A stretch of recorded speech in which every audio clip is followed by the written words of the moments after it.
जी, अस्सलाम वालेकुम। कैसे हैं आप? मेरी दुआ है कि सब जहाँ भी हों खैरियत से हों। अल्लाह ताला सबको अपने हिफ्ज़-ओ ईमान में रखे। ये व्लॉग कल मैंने पूरा दिन लगा के बनाया था लेकिन फिर अपलोड नहीं कर सकी।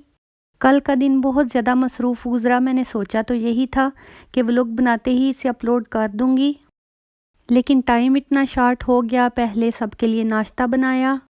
आज नाश्ता भी सब ने अलग-अलग अपनी मर्ज़ी से करना था और इसके अलावा भी छोटे-छोटे से काफ़ी काम करने वाले थे, जो मेरा दिल था कि घर से बाहर निकलने से पहले निपटा के जाऊँ। व्लॉग अपलोड नहीं हो सका उसकी मुझे फ़िक्र तो थी, लेकिन साथ में मुझे लाइव चैट करके बहुत ज़्यादा खुशी हुई। लाइव आने के बारे में 1% भी मैंने नहीं था सोचा, बस अचानक से गाड़ी में बैठी तो मेरा दिल चाहा कि लाइव ट्राई करती हूँ। और फिर जब मैंने ट्राई कर ही ली तो उसके बाद जो मेरी खुशी की इंतहा थी वो आपको वीडियो में महसूस हो रही होगी। अपनी तमाम प्यारी-प्यारी फ्रेंड्स के साथ बातें करके मुझे बिल्कुल ऐसे फ़ील हो रहा था जैसे मैं फ़ोन पे बात कर रही हूँ। खुशी के साथ यकीन करें मेरा तो मुँह ही बंद नहीं था हो रहा, मैं टोटली सरप्राइज़ थी। खुशी की ज़्यादा वजह यही थी कि बिल्कुल अचानक से मैंने लाइव की। मुझे तो ऐसे फ़ील हो रहा था कि अगर मैं लाइव का ट्राई भी करूँगी तो मुझसे नहीं हो पाएगी। लेकिन यूँ ही मैंने एक दफ़ा से ट्राई कर लिया तो फिर मैं कामयाब हो गई। सुबह उठते सार बस यही रूटीन थी कि सबको नाश्ता बना के दिया, उसके बाद थोड़ी सी सफाई की, फिर ये बर्तन धुल चुके थे मशीन को खोला ताकि ये अच्छी तरह से खुश्क हो जाएं और ट्राई कर रही थी कि जाने से पहले निकाल दूं। डिनर में चपली कबाब बनाने के लिए मैंने कीमा निकाला हुआ था। जाने से पहले इसमें सारे मसाले मैंने ऐड करके जाना था ताकि अच्छी तरह से मैरिनेशन हो जाए। और फिर ये भी बेफिक्री होती है कि जब घर वापस आएंगे तो बहुत ज़्यादा काम नहीं करना पड़ेगा। बस जो काम करने का प्रोग्राम बनाया हुआ था अल्लाह का शुक्र है वो कंप्लीट हो गए। तो उसके बाद हमारा सफ़र शुरू हुआ। तकरीबन हमें वहाँ पे जाते हुए 45 से 50 मिनट लग जाने थे। हमारी घर से निकलने की टाइमिंग भी काफ़ी ज़्यादा अच्छी थी और मौसम भी बहुत ज़्यादा खुशगवार था। बस यही गर्मी के 4 दिन होते हैं जिनके सहारे हम पूरा साल निकाल लेते हैं। कभी कभार एक साल नहीं, कई साल हम इस गर्मी को याद करते रहते हैं जो बहुत अच्छी गुजरी होती है।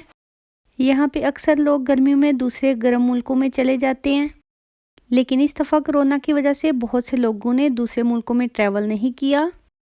ये देखें यहाँ पे हमें बहुत ही खूबसूरत सी आबशार नज़र आई। यूँ ही मैं इसके करीब आई तो बहुत ज़्यादा लोग यहाँ पे बात वगैरह कर रहे थे, कुछ लोग धूप में लेटे हुए थे। फिर मैंने दूर से ही वीडियो बना ली। आबशार माशाल्लाह से इतनी ज़्यादा प्यारी थी कि उसने हमें रुकने पे मजबूर कर दिया। पानी बहुत ज़्यादा साफ़ था और गर्मी भी थी तो दिल चाह रहा था कि हम भी एक डुबकी लगा के आएँ। बहुत थोड़ी देर के लिए रुके थे, हमने सोचा किसी और दिन यहाँ पे आने का प्रोग्राम बना लेंगे। लाइव करते-करते हमारा सफ़र कितनी जल्दी गुज़र गया, यकीन माने कि मुझे पता ही नहीं चला। शहर से थोड़ा-सा दूर यहाँ पे एक छोटा-सा सेंट्रम था, जहाँ पे खाने वाली दुकान थी, साथ में बर्गर किंग था, इसके अलावा पेट्रोल पंप था। यहाँ पे कार पार्किंग वगैरह से आपको अंदाज़ा हो गया होगा कि काफ़ी ज़्यादा लोग यहाँ पे स्टॉप कर रहे थे। जितने भी लोग दूर-दूर के लिए सफ़र करते हैं, उनमें से कुछ खाने के लिए रुकते हैं, कुछ पेट्रोल डलवाने के लिए और कुछ टॉयलेट वगैरह जाने के लिए। और मेरे हस्बैंड तो गर्मी से उफ कर रहे थे, कहने लगे गला खुश्क हो गया, इसलिए बर्गर किंग में कोई ड्रिंक वगैरह लेने आ गए। बर्गर किंग के साथ ही ग्रोसरी की एक छोटी सी शॉप थी और उसके साथ कपड़ों का एक आउटलेट था। हमने थोड़ी देर के लिए रुकना था तो सोचा कि चलो कपड़ों की दुकान ही चेक कर लेते हैं। थोड़ी चीज़ों को हमने देखा, थोड़ी सी नज़र मारी, लेकिन फिर इतनी काम की कोई चीज़ हमें नहीं मिली कि जिसकी ज़रूरत हो। काफ़ी चीज़ों पे 30 से 70% तक सेल लगी हुई थी, लेकिन जो चीज़ें इस्तेमाल वाली होती हैं वो ऑलरेडी हमारे पास थीं। पहले तो जब अच्छी चीज़ें हमें सेल पे मिलती थी तो हमें ना भी ज़रूरत हो हम ले लेते थे, लेकिन अब हमने ये पॉलिसी बदल दी है, क्योंकि इससे फ़ायदे की बजाय नुकसान ही होता है। अक्सर जो चीज़ ले लेते हैं वो बच्चों को पसंद ना आए तो फिर एक किस्म की ज़ाया हो जाती है। बच्चे जब छोटे थे तो अपनी पसंद की जब भी कोई चीज़ हम लेके आते वो इस्तेमाल कर लेते थे, लेकिन अब माशाल्लाह से बड़े हो रहे हैं तो फिर उन्हें अपनी मर्ज़ी की कुछ चीज़ें चाहिए होती हैं। अब बच्चे अपनी ज़्यादातर शॉपिंग ऑनलाइन ही करते हैं, वो बाज़ार जाना भी हमारे साथ पसंद नहीं करते। हमारे साथ जाने की बात नहीं, वैसे ही बाज़ार जाना उनको इतना अच्छा नहीं लगता।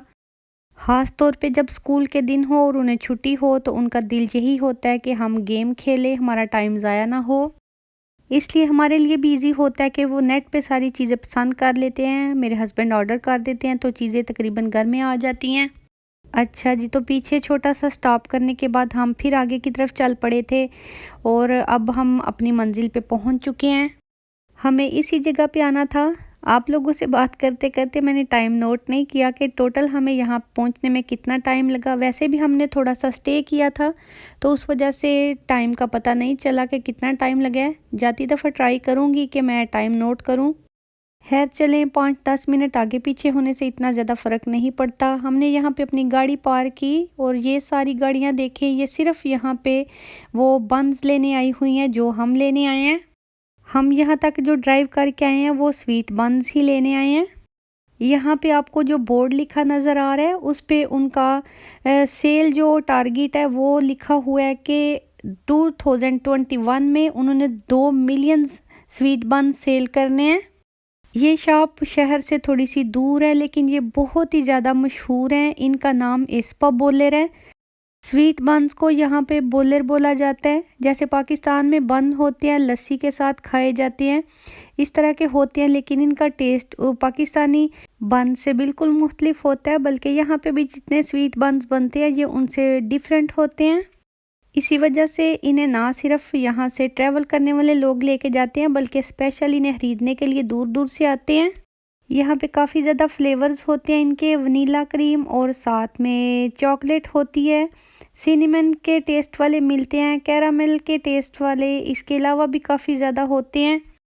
ये हमने 2 शॉपर भर के ले लिए थे। मुझे नहीं पता मेरे हस्बैंड ने कितने डलवाए हैं। अभी चूँकि हमने विज़िट पे आगे भी जाना है किसी के घर, तो उनके लिए भी ले लिए थे। उनके भी छोटे बच्चे हैं। ये छोटे बच्चे ही नहीं बल्कि बड़े भी सभी शौक़ से खाते हैं, इसलिए सब के लिए ले लिए थे। ये यहाँ पे काफ़ी स्पेशल सौगात गिनी जाती है, तो इसी वजह से हमने उनके लिए भी खरीद लिए ताकि वो भी खुश हो जाएंगे। माशाल्लाह से बहुत ही ज़्यादा फ्रेश थे और टेस्टी भी। लेते सार हमसे रहा नहीं गया। एक बन निकाल के हम दोनों ने हाफ हाफ खा लिया था। ज़्यादा नहीं थे खाने क्योंकि हमने लंच बाहर ही खाने का प्रोग्राम रखा हुआ था। अगर उसी से पेट भर लेते फिर लंच में ज़्यादा खाने की गुंजाइश ना रहती।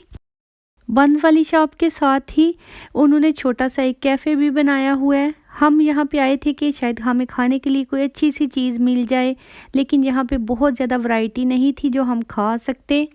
हमने उनसे पूछा कि आप लोगों के पास कोई ऐसी डिश हो जो हम खा सकते हैं, तो उन्होंने बोला कि सिर्फ फिश एंड चिप्स ही हैं। ये हमने बस एक सर्विंग ही ऑर्डर की थी क्योंकि हमें टेस्ट का नहीं था पता। वैसे भी प्राइस काफ़ी ज़्यादा थी, तो हमने सोचा कि पहले एक ट्राई करते हैं, अगर अच्छा होगा या भूख होगी तो मज़ीद ले लेंगे। लेकिन जब हमने खाई तो बस ठीक था टेस्ट इसका, ना बहुत ज़्यादा अच्छा था ना बहुत ज़्यादा बैड था, इसलिए हमने फिर दूसरी भी ऑर्डर नहीं की। वहाँ से लंच करने के बाद हम अपने वापसी के रास्ते पे चल निकले थे। अभी वापसी जाते हुए हमने थोड़ी सी ग्रोसरी भी करनी थी। उसके बाद मेरे हस्बैंड की कज़न की तरफ से हमें इनविटेशन आया हुआ था, आज हमने उनकी तरफ भी जाना है। अगर हमने सीधा घर जाना होता फिर इतनी फ़िक्र ना होती, लेकिन चूँकि आगे विज़िट पे भी जाना था तो इसलिए ये था कि बस जल्दी जल्दी से घर पहुँचें। घर जाके विज़िट से जाने पे पहले बच्चों को खाना भी बना के देना है। मैं नान का आटा भी गूंद के रखी हुई थी, ये बहुत अच्छी तरह से माशाल्लाह से फूल गया था। चपली कबाब के कीमे की मैरिनेशन मैंने कर दी थी, साथ ही आटा भी गूंद लिया था। उस टाइम मैं इसकी वीडियो नहीं बना सकी क्योंकि भागम भाग लगी हुई थी। घर आके भी बस मुझे ये था कि जल्दी जल्दी से बच्चों को खाना बना दूं।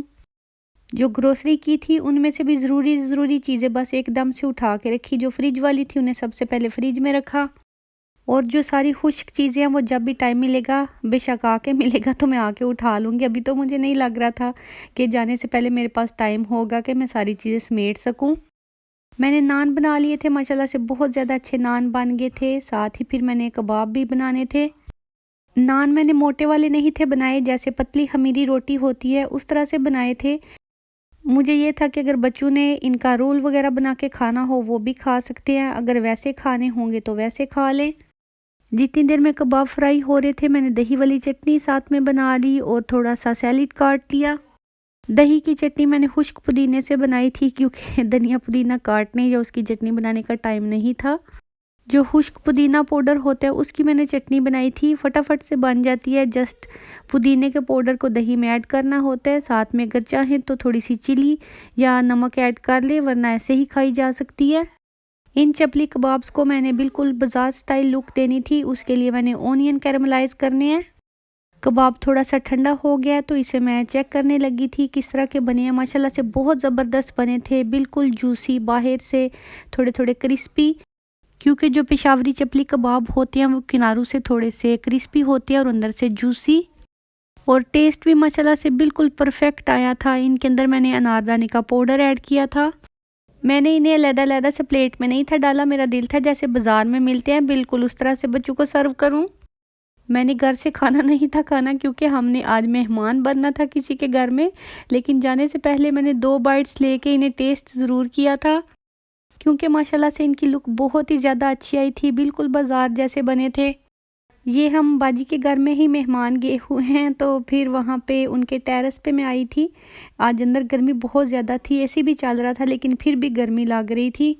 सारे बारी बारी मगरिब की नमाज़ पढ़ रहे थे। बाजी ने जिलहज का रोज़ा रखा हुआ था। अंदर मैंने वीडियो नहीं बनाई क्योंकि बहुत ज़्यादा लोग जमा थे, इस तरह अजीब सा लगता है। मैं हवा लेने के लिए टेरेस पे आई थी। इनके टेरेस पे सिटी व्यू बहुत ज़्यादा अच्छा आता है और उसके अलावा सूरज की रोशनी भी थी। और ये देखें, इस टाइम रात के 11:30 बज रहे हैं। जो सामने का व्यू है वो सारा सिटी है, ओस्लो सेंट्रूम कहलाता है। वहाँ पे बैठे बैठे हम इतनी लेट हो गए, घड़ी पे टाइम देखे 2:45 बज रहे हैं, यानी सुबह के 2:45, और बस नमाज़ पढ़ के हम जल्दी से सो जाएंगे। आज की वीडियो यहीं तक थी, इंशाल्लाह फिर किसी दिन मिलेंगे। अल्लाह हाफिज़।